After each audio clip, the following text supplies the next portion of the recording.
ولنبلونكم بشيء من الخوف والجوع ونقص من الأموال والأنفس والثمرات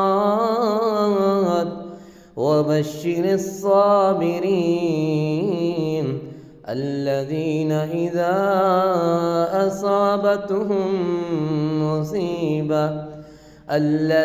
إذا